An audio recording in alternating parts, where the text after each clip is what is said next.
For those of you that don't know Tim, our guest for today's masterclass is a gentleman by the name of Tim Heil. Now, Tim started his career as an individual real estate agent, just like so many of you on this call.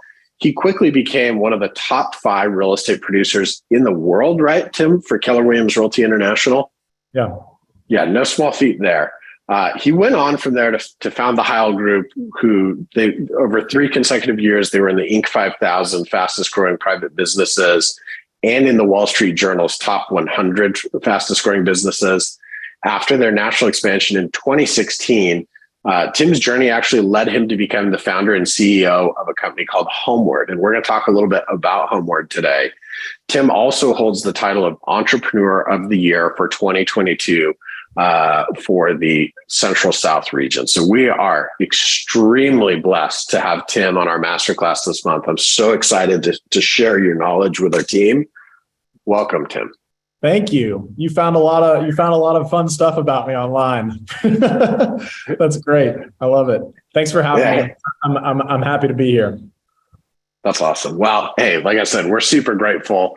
And I think a lot of agents here, they see agents like you, that you've achieved this level of success. And I'd love to go all the way back to the beginning with them.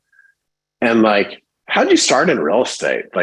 Tell us about going from that first transaction to starting to become a successful individual. Yeah. Well, my first transaction in Millwood in Austin, Texas, I'll never forget it. It was my aunt, and it was a layup, and I thought real estate was going to be easy, and I was going to make a bunch of money. And I my first year in the business, I got in and I graduated college in 2009 in May, and it was probably a lot like the market will be. I don't know, maybe 3 to 6 months from now. It was the average days on market in 2010. My first full year in the business was in Austin, which, is a pretty hot market, was 180. And so it was just a very, very different market than we all experience today. But I didn't know anything about real estate. I didn't even know what average days on market was. I was trying to learn how to use the MLS and, figure out the basics. And, I spent the first 6 months, I was living with my parents. I had no money, and I honestly didn't really know what to do. I would show up at the office every day, trying to find stuff to do, trying to be really proactive, but not really knowing what to be proactive with. And I got registered for a sales seminar that taught me about expired listings. And in that seminar, I never had a sales job in my life, and I had never been in real estate in my life. And so in that seminar, I learned both what an expired listing was, and I also learned how to get them, how to get access to them.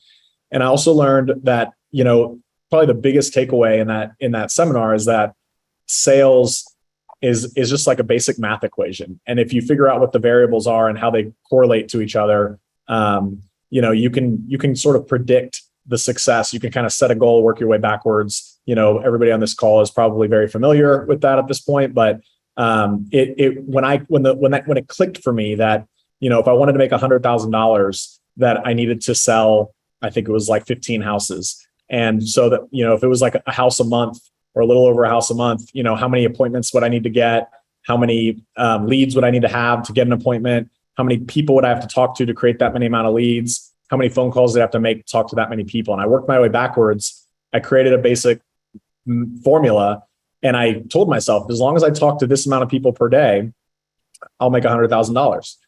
And so I did. So I sat down, I started cranking at it, and I did not make $100,000. I think my first year, I don't know what the exact numbers were anymore, but I definitely fell short. But I had built up this massive pipeline of qualified leads, and I, maybe the optimist that I am, or maybe just being ignorant, I felt like while I didn't hit the number that I wanted to hit, I have talked to so many people who want to sell their house that are happy for me to follow back up with them and have told me when to do it. And so I just kept at it. And I think my second year, man, it's been so long, but I went from selling maybe 10 houses to selling I think my second year was 70 houses. And then my third year was 150.